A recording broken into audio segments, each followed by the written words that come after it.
اعوذ باللہ من الشیطان اللعین الرجیم بسم اللہ الرحمن الرحیم الحمد لأہلہ والصلاة والسلام علی اہلہا واللعنۃ علی اہلہا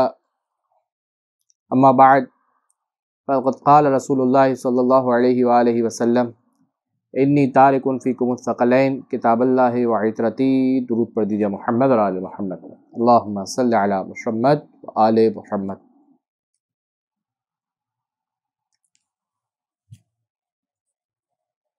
پروردگار عالم نے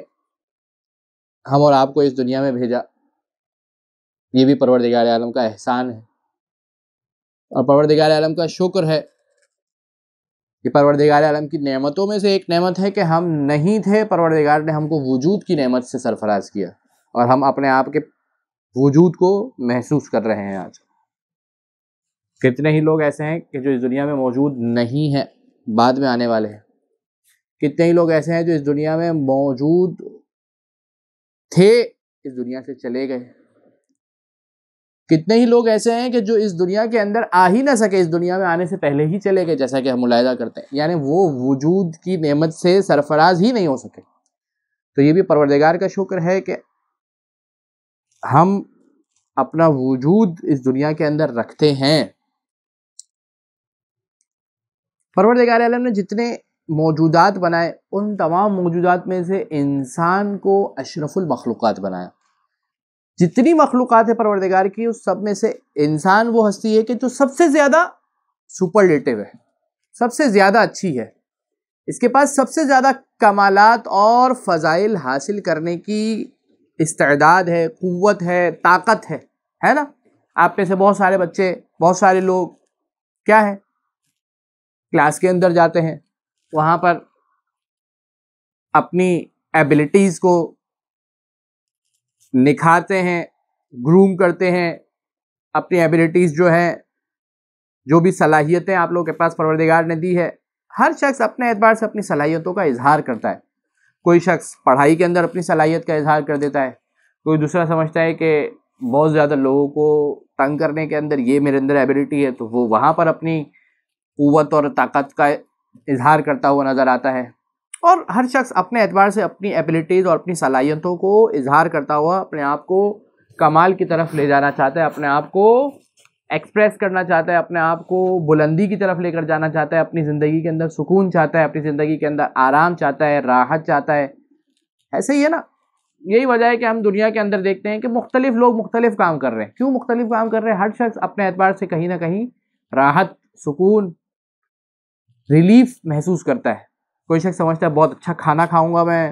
تو یہ میرے لیے سکون کا باعث ہے، وہ جاتا ہے بہت اچھا کھانا کھاتا ہے، ریسٹورینٹ کے اندر جاتا ہے، ہوٹل کے اندر جاتا ہے، وہاں کھانا کھاتا ہے. کوئی شخص سمجھتا ہے کہ بہت زیادہ اچھا علم حاصل کر لوں گا تو یہ میرے لیے سکون کا باعث ہے، وہ علم کو حاصل کرتا ہے اور سکون کا باعث بنتا ہے اس کے لیے.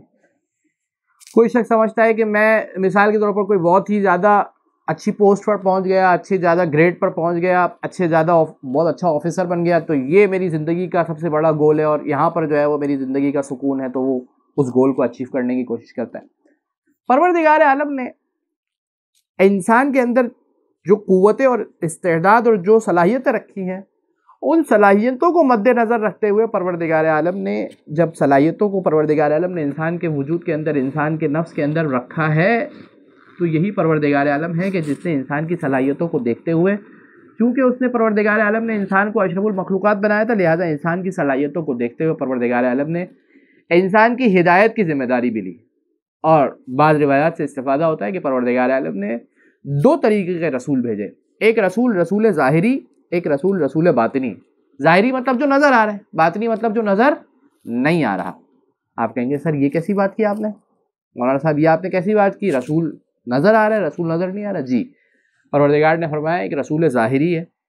رسول ظاہری کون سے؟ جو پروردگار عالم کے انبیاء ہے، پروردگار عالم کے اوصیاء ہے، جو پروردگار عالم کے بھیجے ہوئے نمائندے، جو بتاتے ہیں ہمیں کہ کیا کرنا ہے کیا نہیں کرنا. اس دنیا کے اندر پروردگار عالم نے سکون کن چیزوں میں رکھا ہے، کن چیزوں میں نہیں رکھا، ہدایت کہاں پر ہے، گمراہی کہاں پر ہے، کمال کہاں پر ہے اور پستی کہاں پر ہے. جو افراد پروردگار عالم کی جانب سے رابطہ بنے ہوئے ہیں، ٹھیک ہے، میڈیم ہے ہمارے اور پروردگار عالم کے درمیان، کہ وہ پروردگار عالم کے احکامات کو ہم تک پہنچاتے ہیں، پروردگار عالم کے فراہمیوں کو ہم تک پہنچاتے ہیں، پروردگار عالم کے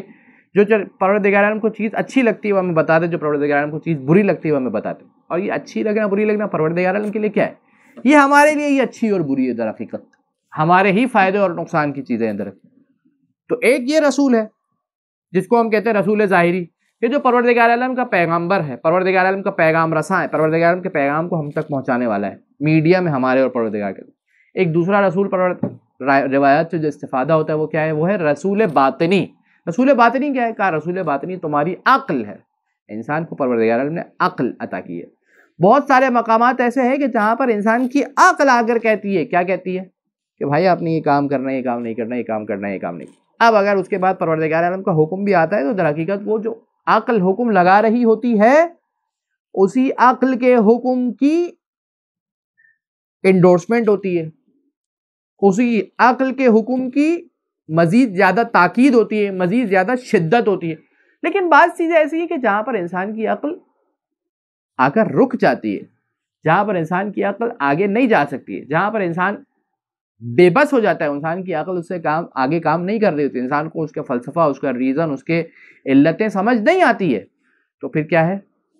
یہاں پر آ کر رسول ظاہری جو پروردگار عالم کی جانب سے بھیجا ہوا نمائندہ ہے وہ آ کر بتاتا ہے کہ دیکھو یہ تمہارے فائدے کی چیزیں، تمہارے نقصان کی چیزیں. ہو سکتا ہے کبھی کبھار تمہاری عقل بالکل الٹ سمجھ رہی ہو، وہ سمجھ رہی ہو کہ تمہارے فائدے کی چیز ہے، لیکن وہ بتاتے ہیں کہ دیکھو در حقیقت یہ تمہارے نقصان کی چیز ہے. بعض اوقات ہو سکتا ہے انسان عقل سے سوچ رہا ہو لیکن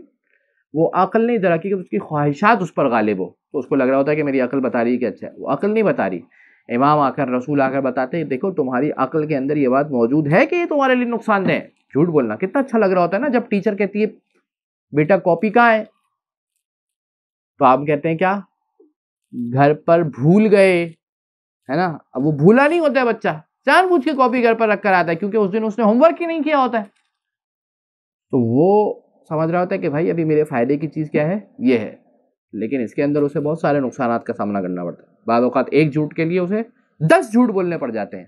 تو وہ کون سی ہستیاں ہیں کہ جو پروردگار عالم کے رسول ہیں، پروردگار عالم کے بھیجے ہوئے نمائندے ہیں، کہ وہ بتاتے ہیں کہ دیکھو کون سی چیز اچھی ہے، کون سی چیز نقصان دہ ہے، کون سی چیز ایسی ہے کہ جس میں تمہارا کمال ہے، تمہاری فضیلت ہے، کون سی چیز ایسی ہے کہ جو تمہاری کمال کے لیے نہیں ہے، تمہارے فائدے کے لیے نہیں ہے، تمہاری منفعت میں نہیں ہے، تمہارے بینیفٹ میں نہیں ہے. اس کو کہتے ہیں ہم رسول ظاہری. اور رسول ظاہری کا سلسلہ حضرت آدم علیہ السلام سے شروع ہوا، ختمی مرتبہ صلی اللہ علیہ وآلہ وسلم پر آ کر یہ شریعت تمام ہو گئی. لیکن چونکہ بنی نوع انسان تو ابھی مزید چلنے تھے، یہ بشریت کا سلسلہ تو مزید جاری رہنا تھا. اور پروردگار عالم کی ہدایت، جو پروردگار عالم نے ہدایت کا وعدہ کیا، اس کا تقاضا یہ تھا کہ پروردگار عالم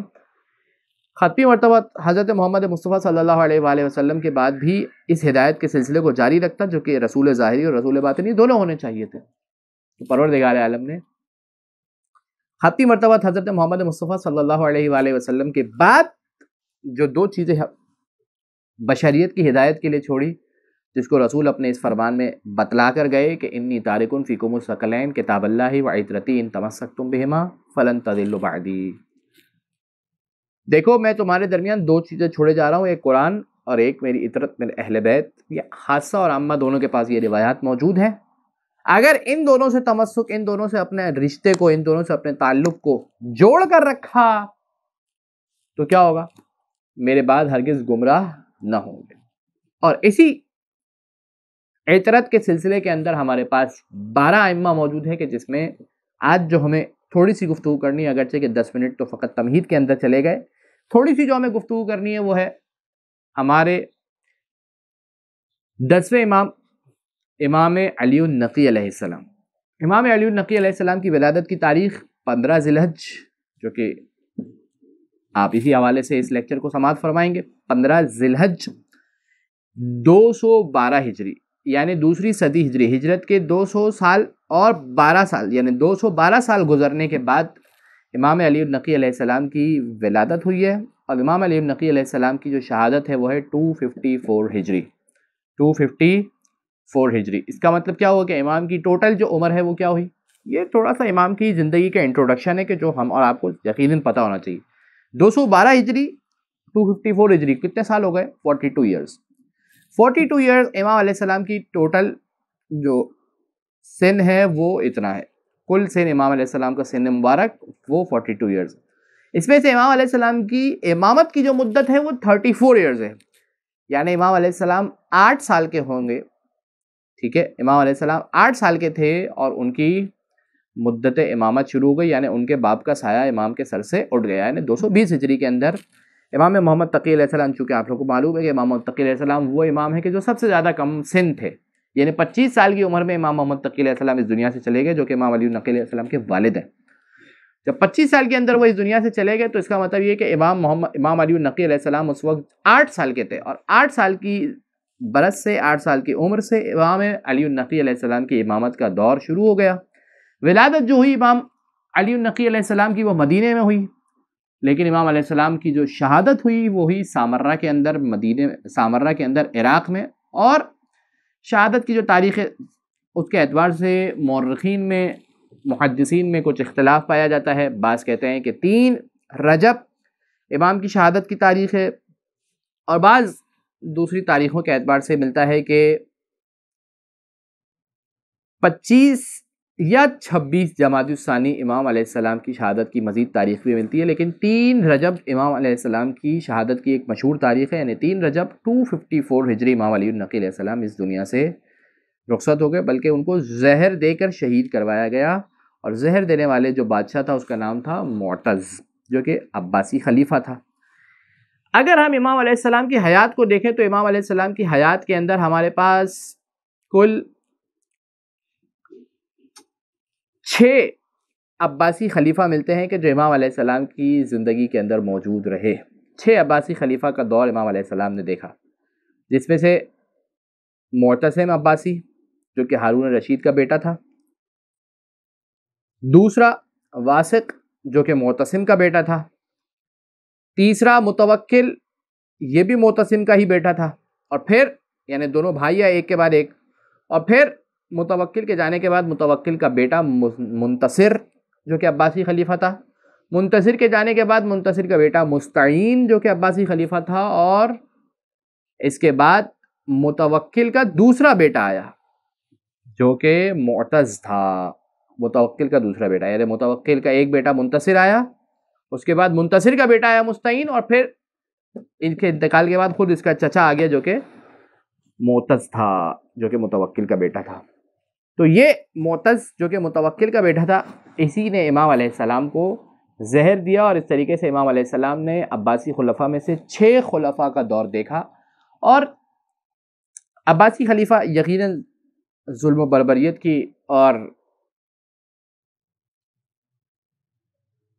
عثمانیت کی، تشدد کی، ظلم کی، تعصب کی، بغض کی جو مثال ہمیں بعض بنی امیہ کے خلفاء میں نہیں ملتی، لیکن وہ بنی عباس کے اندر ملتی ہے، اور وہ بنی عباس جو کہ در حقیقت دیکھا جائے تو امام علیہ السلام کے رشتہ دار تھے، امام علیہ السلام کے سن، امام علیہ السلام کے اجداد اور بنی عباس کے اجداد دونوں جا کر میچ کرتے تھے، لیکن اس کے باوجود بھی بنی عباس وہ ظالم ترین بادشاہوں میں سے قرار پائے کہ جن لوگوں نے اہل بیت اطہار علیہ السلام پر ظلم کی انتہا کی، حتیٰ ائمہ علیہ السلام کی قبروں کو ٹکو مسمار کیا۔ جو متوکل ہے، متوکل نے امام حسین علیہ السلام کی قبر کا نشان بھی مٹانے کی کوشش کی، لیکن پروردگار عالم نے قرآن میں فرمایا ہے کہ یریدون یطفئوا نور اللہ بافواہہم، وہ لوگ چاہتے ہیں کہ پروردگار عالم کے نور کو اپنی پھونکوں سے بجھا دے، واللہ متم نورہ ولو کرہ الکافرون، پروردگار عالم اپنے نور کو مکمل کرنے والا ہے، اگرچہ کافر اور مشرک کو یہ بات بری لگے اور اسے پسند نہ آئے۔ امام علیہ السلام کے دور کے اندر اگر ہم دیکھیں تو امام علیہ السلام کے دور کے اندر اگرچہ کہ امام علیہ السلام کی زندگی کے اعتبار سے بہت سارے پہلوؤں سے گفتگو کی جا سکتی ہے، لیکن امام علیہ السلام کی زندگی کے اگر ہم دیکھیں تو امام علیہ السلام کی زندگی کے دوران بہت سارے فتنے تھے یا بہت سارے مذاہب تھے کہ جو سر اٹھا رہے تھے۔ 3 کی طرف میں اشارہ کرنا چاہوں گا۔ ایک مسئلہ جو امام علیہ السلام کی حیات کے اندر بہت زیادہ سر اٹھایا ہوا تھا وہ تھا مسئلہ خلق قرآن۔ یعنی کیا مطلب مسئلہ خلق قرآن؟ یعنی ایک مسئلہ یہ تھا کہ قرآن خالق ہے یا قرآن مخلوق، قرآن خالق ہے یا قرآن مخلوق ہے، اور یہ اتنا بڑا نزاع ہوا مسلمانوں کے درمیان، فقط شیعوں کی بات نہیں کر رہا، کل مسلمان کے درمیان یہ اتنا بڑا نزاع ہوا کہ ایک گروہ اس طرف چلا گیا کہ قرآن خالق ہے، ایک دوسرا گروہ اس طرف چلا گیا کہ قرآن مخلوق ہے.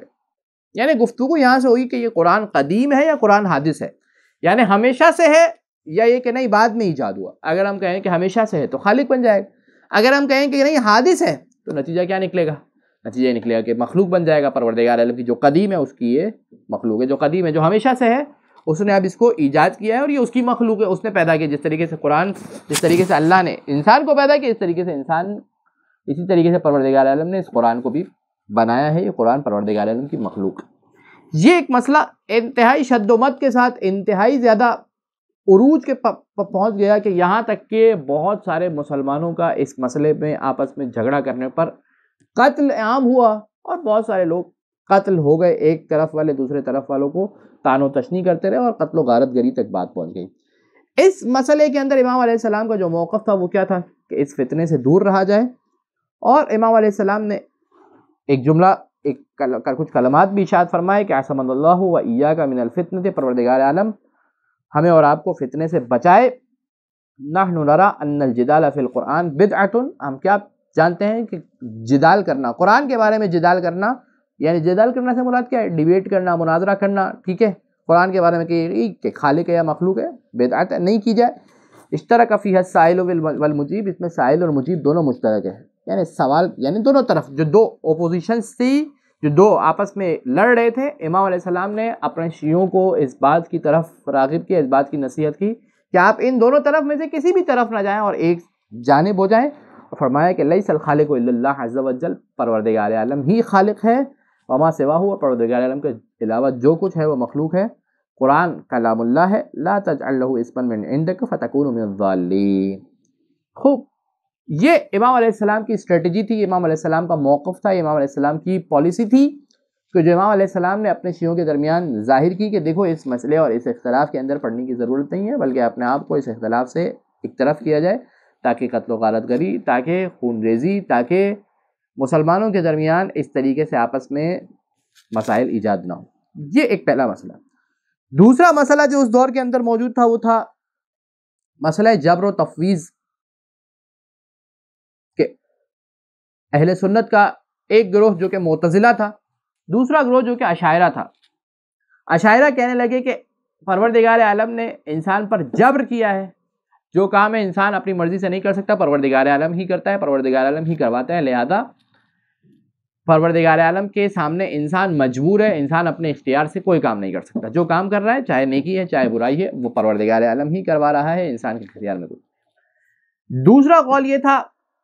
جو معتزلہ نے اختیار کیا اس جبریہ کے مقابلے میں، وہ تھا مفوضہ تفویض کا نظریہ. اور وہ کیا تھا؟ وہ یہ کہتے تھے کہ پروردگار عالم نے اپنے تمام، یعنی پروردگار عالم نے انسان کو خلق کیا اور اس کے بعد پروردگار عالم سائڈ پر ہو گیا ہے، اب اس نے تفویض کر دیا ہے بندے کی طرف، بندے کے کل اختیار بندے کی طرف ہے، کل تصرف بندے کے پاس ہے،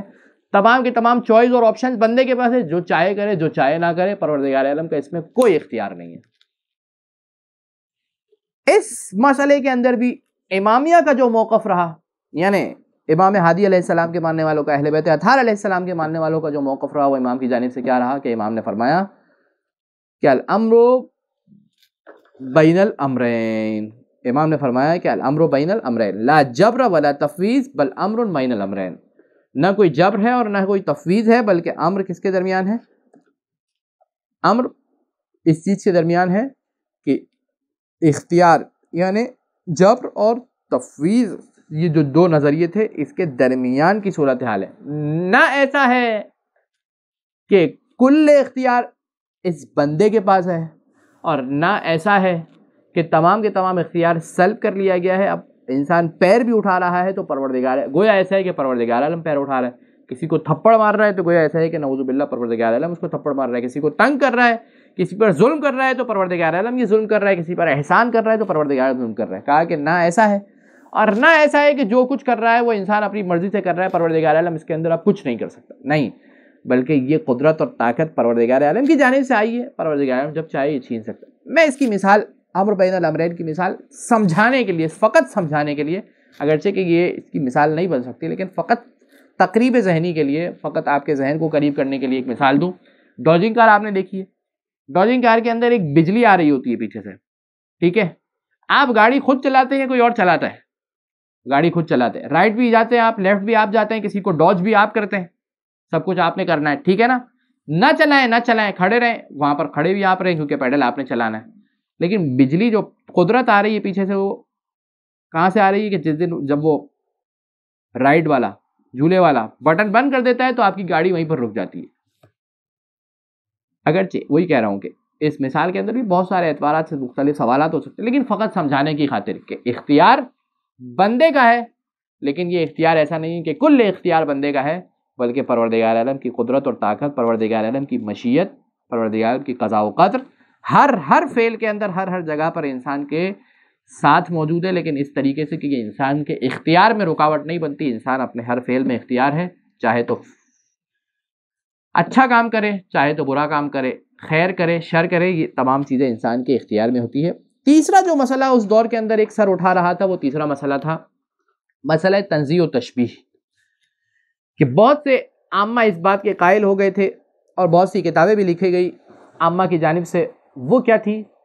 وہ یہ تھی کہ پروردگار عالم جس طریقے سے قرآن کے اندر پروردگار عالم کے لیے تشبیہات موجود ہے، کیا ید اللہ فوق ایدیہم، پروردگار عالم کا ہاتھ ان سب کے ہاتھ پر ہے، تو وہ کہتے تھے کہ ید اللہ کا مطلب یہی ہے، یعنی پروردگار عالم کا ہاتھ، اس کا مطلب یہ ہے کہ پروردگار عالم کا ہاتھ ہے۔ اور دوسری بہت ساری وجہ اللہ، ید اللہ، مثال کے طور پر پروردگار عالم کی شباہت، مثال کے طور پر کسی سے تشبیہ، وہ تمام اس بات کے قائل تھے کہ پروردگار عالم جسم بھی رکھتا ہے، پروردگار عالم مکان بھی رکھتا ہے، پروردگار عالم زمان بھی رکھتا ہے، پروردگار عالم کا ہاتھ بھی ہے، پروردگار عالم کا وجہ بھی ہے، ان تمام چیزوں کو مانتا ہے۔ کیوں؟ کیونکہ وہ کہتا ہے قرآن کے اندر وجہ ید استعمال ہوا، ید اللہ، اس کا مطلب کہ پروردگار عالم کا ہاتھ ہے، ید ہاتھ کو کہتے ہیں۔ اس مسئلے کے اندر بھی ائمہ کا جو نظریہ رہا اور اتباع ائمہ یعنی ائمہ اطہار علیہ السلام کے جو چاہنے والوں کا نظریہ رہا، جو کہ قرآن اور روایات سے صریحاً ثابت ہوتا ہے، اور وہ پروردگار عالم کی توحید کے عین مطابق بھی ہے کہ پروردگار عالم نہ جسم رکھتا ہے، نہ مکان رکھتا ہے، نہ زمان رکھتا ہے، پروردگار عالم ان تمام چیزوں سے منزہ ہے، پروردگار عالم ان تمام چیزوں سے پاک ہے، پروردگار عالم جسم نہیں رکھتا ہے۔ ید اللہ محاورتاً استعمال ہوتا ہے عربی کے اندر، یہ عربی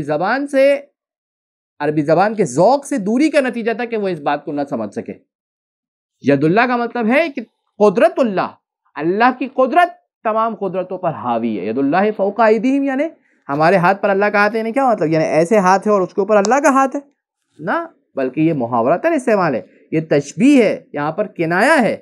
عربی زبان سے، بلکہ کسی بھی زبان کے اندر اگر انسان چلا جائے تو بہت ساری چیزیں ایسی ہوتی ہیں کہ جو محاوراتی زبان ہوتی ہے، جہاں پر حقیقت مراد نہیں ہوتی ہے بلکہ ایک بات سمجھانا مراد ہوتی ہے، اور جب شباہتیں دی جاتی ہے تو اس کے اندر کلام کی فصاحت، کلام کی چاشنی، کلام کی بلاغت مزید مستحکم اور مزید اضافہ ہو جاتا ہے، اور اس کے اندر چند نکات پوشیدہ ہوتے ہیں، ابھی اس کے اندر جانے کا وقت نہیں اور نہ ہی وہ ہمارا موضوع بحث ہے۔ خلاصہ یہ کہ ائمہ اطہار علیہ السلام کا جو موقف رہا، جو اسٹریٹجی رہی اس مسئلے کے اندر، جو ان کا بیان تھا، وہ کیا تھا کہ پروردگار عالم ان تمام چیزوں سے، ان تمام عیوب سے، جس کو پروردگار عالم کی نسبت سے عیوب سمجھا جاتا ہے، اور وہ کیوں کہ توحید کی مباحث کے اندر انشاءاللہ گفتگو آپ سنتے رہتے ہیں، اور کبھی نہ کبھی انشاءاللہ مزید بھی آئے گی تو اس کی طرف اشارہ کریں گے۔ آخر میں فقط امام علیہ السلام کا ایک قول کہ امام علیہ السلام نے فرمایا کہ الناس فی الدنیا بالاموال وفی الاخرۃ بالاعمال، دنیا میں لوگ اپنے مال کے ذریعے سے پہچانے جاتے ہیں، ان کی قدر ہے، دنیا میں لوگوں کی عزت، دنیا میں لوگوں کی شہرت، دنیا میں لوگوں کے پاس جو مقام اور جاہ اور عزت ہے، جو شہرت ہے، جو بھی چیز ہے، وہ مال کے ذریعے سے ہے، لیکن آخرت میں جو چیز ہے وہ انسان کے پاس اس کے اعمال کے ذریعے سے ہے۔ تو پروردگار عالم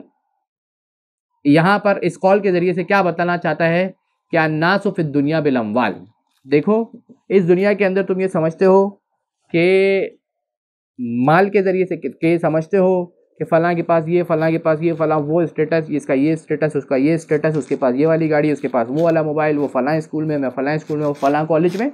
دیکھو یہ ساری کی ساری چیزیں ناس، لوگ دنیا کے اندر مال کے ذریعے سے، پیسے کے ذریعے سے پہچانے جاتے ہیں، لیکن یہ بات یاد رکھنا کہ وہ جو ہمیشہ کی زندگی ہے، آخرت کی زندگی ہے،